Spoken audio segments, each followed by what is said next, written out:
Hello good people, আজকে আপনাদেরকে একটা মজাদার আচারের রেসিপি শেয়ার করব, যেটা হলো জলপাইয়ের আচার। প্রথমে একটা পাত্রে আমি বেশ অনেকটা পরিমাণ সরিষার তেল নিয়েছি। আচারের তেলের পরিমাণটা একটু বাড়িয়েই নিতে হয়, যত তেল বেশি হয় তত ভালো লাগে। তো তেলের মধ্যে আমি দুটো শুকনো মরিচ, বেশ কয়েকটা আস্ত রসুনের কোয়া এবং কয়েকটা দারুচিনি আর হচ্ছে সরিষা বাটা, এই কয়েকটা জিনিস দিয়ে ভালোভাবে একটু নেড়ে নিচ্ছি। তারপর আমি 2 টেবিল চামচ আদা রসুন বাটা আর পরিমাণ মতো লবণ দিয়ে নিচ্ছি। এরপর এটাকে আরও একটু নেড়ে তাতে আমি লাল মরিচের গুঁড়ো, হলুদের গুঁড়ো দিয়ে দিব। হলুদের গুঁড়োটা আসলে অপশনাল, এটা না দিলেও চলে।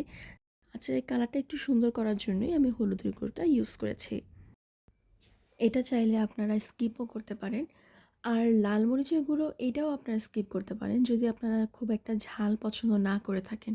কিন্তু আমি পার্সোনালি ঝালটা একটু বেশি পছন্দ করি, তাই আমি শুকনো মরিচের পাশাপাশি লাল মরিচের গুঁড়োটাও দিয়েছি। আর এই তো এখন আমি কেটে রাখা জলপাইগুলো তেলের মিশ্রণটার মধ্যে দিয়ে দিচ্ছি।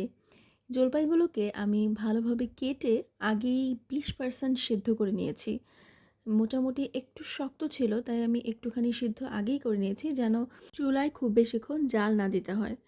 কারণ অনেক বেশি জাল দিতে গেলে আর বারবার নাড়াচাড়া হলে সরিষা বাটাটা একটুখানি পুড়ে যেতে পারে, আর তখন পুরো আচারটার ফ্লেভারটাই নষ্ট হয়ে যাবে।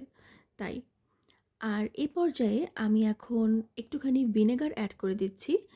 এইটা আপনারা যারা অনেক দিন পর্যন্ত আচার ঘরে রেখে খেতে চান তারা অবশ্যই ইউজ করবেন।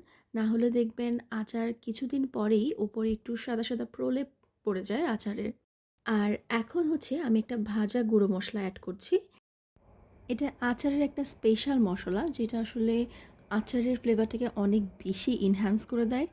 এটা আমি ঘরেই তৈরি করেছি। আপনাদেরকে আমি এই মশলার রেসিপিটা শেয়ার করব পরবর্তীতে। তো এরপর এই মশলাটা দেওয়ার পর আমার আচারটাকে আমি আরেকটু ভালোভাবে নেড়ে চেড়ে কিছুক্ষণ রেখে তারপরেই নামিয়ে ফেলবো।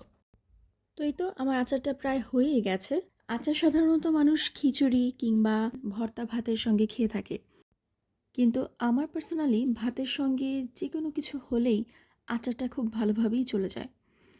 কারণ অনেক সময় দেখা যায় বিভিন্ন ধরনের তরকারি খেতে ইচ্ছা করে না, কিংবা কোনো মাছ খেতে না ইচ্ছা করলে, কিংবা মুখে রুচি না থাকলে, তখন যদি সামান্য একটু আচার হয় তাহলে পেট পুড়ে খাওয়া যায়। আপনারা কারা আমার মতো এই টক আচারটা পছন্দ করেন, এখনই কমেন্ট বক্সে জানিয়ে দিন।